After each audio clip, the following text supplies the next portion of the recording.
vision left me weak. This was no head injury.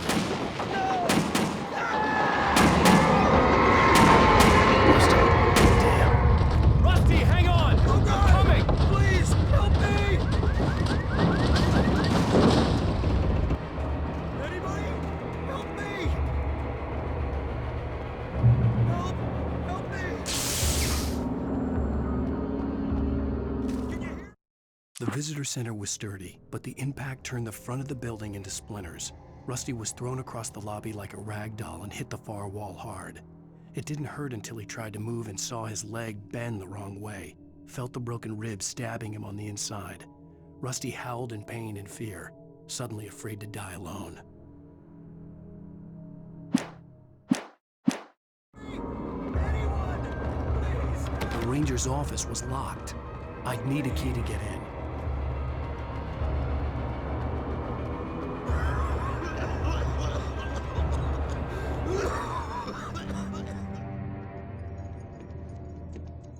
Mr. Wake? Oh, hell. It happened just the way it was on that page. I found. Came true. It knew. So dark. It'll come back for me. You must. The lights. In the office. I have the key. Okay, Rusty. Hang on. I'll be right back. Whatever did this couldn't be far. Rusty had found a page from the manuscript. It would help me understand what had happened.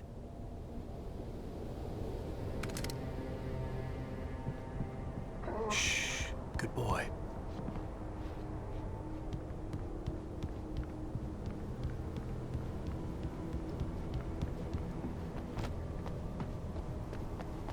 The only way to make sure that Rusty was safe was to get the power running and the lights back on.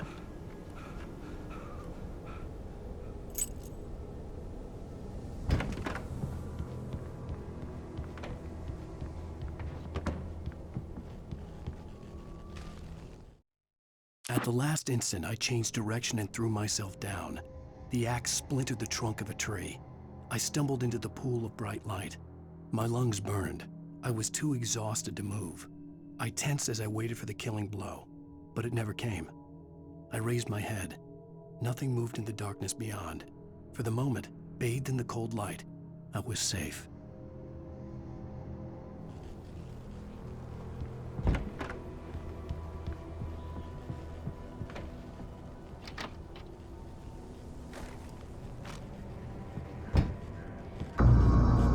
I was too late. Someone had destroyed the circuit breaker. There was no way to get the lights back on. Rusty! Rusty!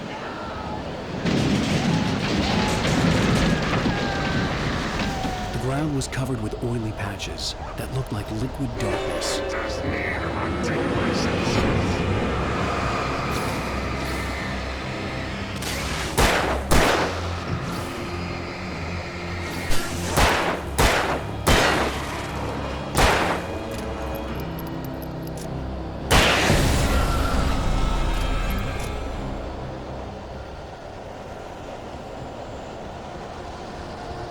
Something had torn a mammoth-sized hole in the wall. Please don't feed the animals.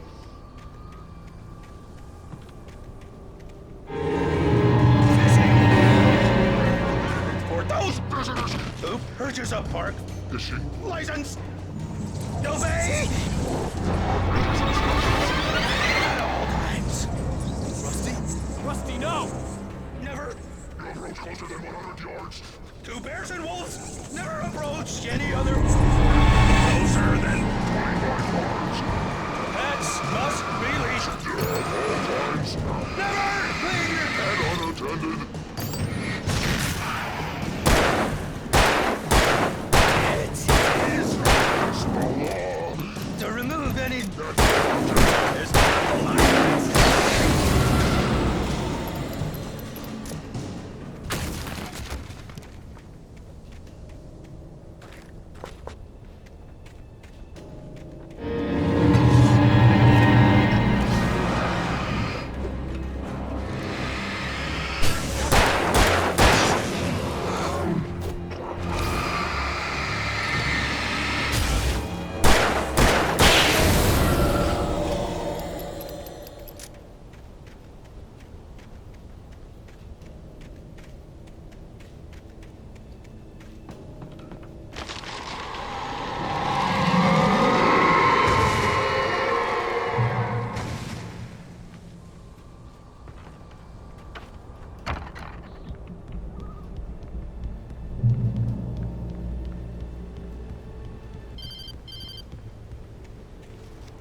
Forget about it, Barry. It's just me going crazy. Oh, jeez. Oh, jeez. You're not crazy. I wish you were crazy, but you're not crazy. Ow, be careful. Stay in the cabin. Don't open the door for anyone. I mean it.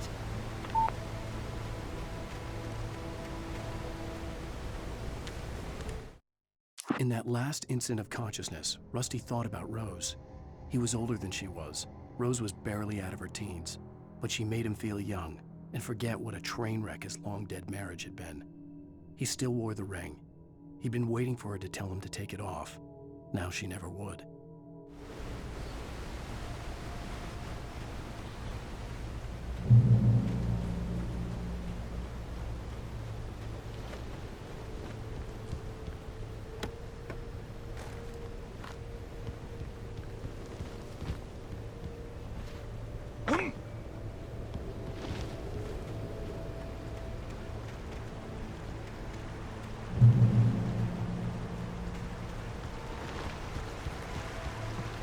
Lover's Peak was at the far end of the nature trail.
Nobody in Bright Falls seemed to know where Al was, but Rose, the waitress at the diner, had seen him. From what Barry could tell, Al pretty much fell off the face of the earth when he left the diner. Rose was just the kind of fan that Al hated, but she really tried to help. She was smart too, knew a lot about what was going on in the town, knew a lot about Al, even knew who Barry was. Barry liked her. That was no big surprise. When it came to women, Barry and Al rarely saw eye to eye.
I turned the corner, afraid of what the flashlight's beam might reveal.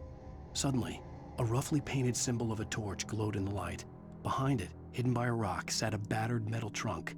It was here for a reason, packed with supplies, batteries, flares, ammo, things you need to make it through the darkness of the night. Something left behind by someone who knew what I knew, and more.